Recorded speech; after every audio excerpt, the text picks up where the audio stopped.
આપણે આવી ગયા છે નારેલીના રોપા ભરવા જય ભવાની ફાર્મ એન્ડ નર્સરીમાં છે ગોરેજ. આ છે ભાઈનો બગીચો નર્સરી. ક્યાં છે આમાં રોપા? આપણે સ્પેશિયલ રોપા જોવા આવ્યા, લેવા આવ્યા, જોવા આવ્યા. આ બધી ડીટી પોતે બનાવી અને પોતે જ વાવેલી છે. આ રોપ છે, આપણે આ લેવા આવ્યા છે. મોટો છે રોપ. 200 નારેલી આપી દે એટલે ઘણી. આ જો એક ડબલ નારેલી છે. એક ત્રોપામાંથી ડબલ કોટા ફૂટીને 2 નારેલી થઈ છે. આમાં કઈ નડતર રૂપ ના થાય.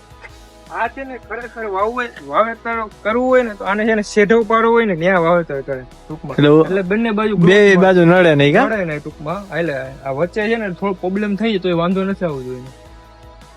વાંધો નથી તમારે. બાકી આ એકબીજાને તાલા આડીને ખરીવાની ઓલું રહેતું છે. નહીં વાવી હોય ને તો આને શેઢે વાવાય એટલે એક નારિયેળી ખેતરમાં હોય ને એક વાંધો ન આવે. બરોબર. ટોટલ આ ને 3-3.5 વર્ષનો બગીચો હે અને નારેલી આવવા વળી ગઈ છે હજી. નારેલીના રોપા એક પછી એક કાઢવા વરખશું. હા, કેટલા મહિનાની પ્રોસેસ હોય ટોટલ? 2 વર્ષે એક રોપ થાય.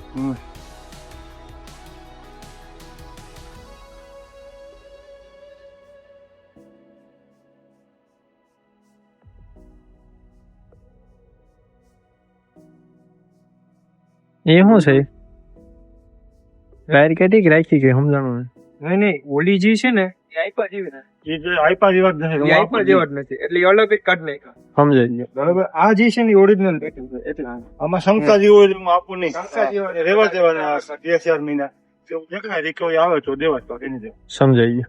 એ પડ્યા રહી મારી પાસે છપ્પો પડ્યો. ખબ્બો પડ્યો કોઈને દેવાનું નહીં. ઓલી કોઈ હોય છે ને હા એ તો ખોટી છે. શેરીમાં વાવી દઈ પેલી વાવી દઈ 4-6 મહિના પછી એવું લાગે. જો કે એટલા રોપ કાઢી લીધા હે.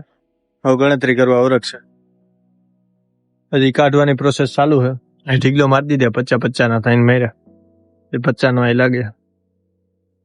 નારેલી ભરવાનું ચાલુ થઈ ગયું હે.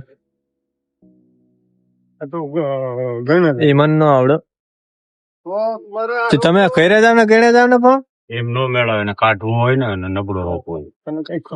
આપણે રોપ ભરી લીધા જો કે હમણાં કંતાન નાખીને પછી જવા દઈએ. કંતાન છે વિડીયો નો એને આ ભાઈ ને ઉતારવાનો છે. અત્યારે માટે ઉતારવું પડે.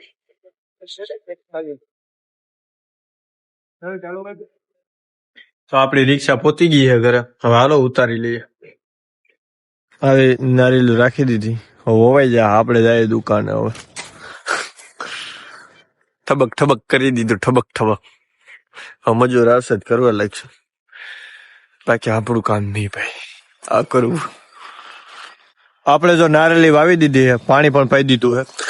અને તમને આ વ્લોગ્સ ગમ્યો હોય તો સબસ્ક્રાઇબ કરી દેજો, લાઈક કરી દેજો એન્ડ કમેન્ટ કરજો કંઈક ને કંઈક. ઇન્સ્ટાગ્રામમાં ફોલો કરી લેજો. તો થેન્ક યુ સો મચ. ચાલો પછી મળીએ પાછા.